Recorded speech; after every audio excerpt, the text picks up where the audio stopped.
நீங்கள் பார்த்து கொண்டிருப்பது News21 செய்திகள். தமிழ்நாடு செய்திகளை உடனுக்குடன் தெரிந்து கொள்ள News21 செய்திகளை பாருங்கள். News21 நேயர்களே வணக்கம். காவல்துறையினாவே பொதுமக்கள் மத்தியில பயத்தை உண்டாக்கி ஒரு நெருக்கடி உண்டாக்கி பல்வேறு குற்றச்சாட்டுகள் இப்போதான் தமிழ்நாட்டில் சுமூக முடிவுக்கு வந்துகிற நிலையில மீண்டும் ஒரு பொய்யான வழக்கு பதிவு செய்யப்பட்டு எஃப்ஐஆர் பதிவு செய்யப்பட்டிருக்கு அப்படின்னு சொல்லி இப்போ ஒரு குற்றச்சாட்டு எழுந்திருக்கு. எங்க அப்படின்னு பார்த்தோம்னா திருவண்ணாமலை மாவட்டம் செங்கம் அடுத்த மேல் செங்கம் காவல் நிலையத்துல ஒரு பொய்யான வழக்கு பதிவு. ஒரு தனி நபர் மீது சம்பந்தம் இல்லாத நபர் ஒரு பொய்யான வழக்கு பதிவு செய்யறாரு. அதுக்கு சிஎஸ்ஆர் போடுறாங்க.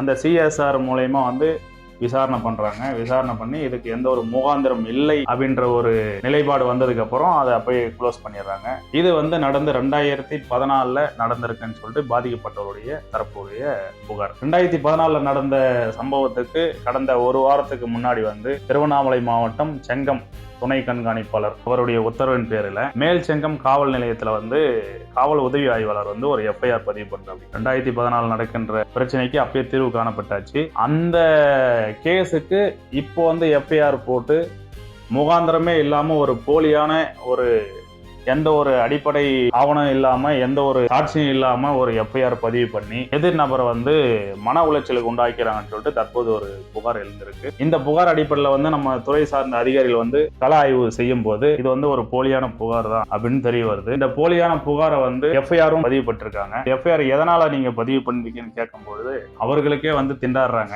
என்ன காரணம் சொல்றது அப்படின்னு அவங்களுக்கே அது சரியா வரல. அப்படின்ற போது இது மாதிரி ஒரு சில அதிகாரிகள் செய்யக்கூடிய தவறுனால காவல்துறை மொத்த டிபார்ட்மெண்ட்டுக்கே ஒரு அவப்பெயர் தான் உண்டாகுது. இது மாதிரி இருக்கிற உயர் அதிகாரிகள், சரக டிஐஜிகள், டிஜிபி இவங்கெல்லாம் ஒரு கண்காணிச்சு ஒரு போலியான எஃப்ஐஆர் இனி வருங்காலங்களில் பதிவு செய்யக்கூடாது அப்படின்னு சொல்லி உத்தரவு போட்டு இனி வருங்காலங்களில் உயர் அதிகாரியின் கவனம் இல்லாமல் இது போன்ற ஒரு எஃப்ஐஆர் பதிவு பண்றதோ எந்த ஒரு தீமையான செயல் அரசு அதிகாரிகள் அவங்க கையில் அதிகாரம் இருக்கு அப்படின்ற ஒரு நோக்கத்தில் எடுத்துக்கிட்டு இது மாதிரி பதிவு பண்ணும் போது மக்கள் மத்தியில் என்ன ஆகுது, காவல்துறை மேல எந்த ஒரு நம்பிக்கை இல்லாத ஒரு இதுவாயிடுது. காவல்துறை போனா ஒரு போலியான எஃப்ஐஆர் பதிவு பண்ணுவாங்க அப்படின்ற ஒரு தாட் அவங்க மனத்துல நின்னுடுது. இப்போ சம்பந்தப்பட்டவர் ஒரு ஆதாரமே கொடுத்துருக்கா. அப்படி இது ஒரு போலியான எஃப்ஐஆர் சார், இதுக்கு நாங்கள் கோர்ட் ஆர்டர் இருக்கு, பட் சம்மந்தம் இல்லாமல் எல்லாம் கொடுத்துருக்காங்க, அதுக்குண்டான ஆதாரங்கள் அனைத்தும் எங்கிட்ட இருக்கு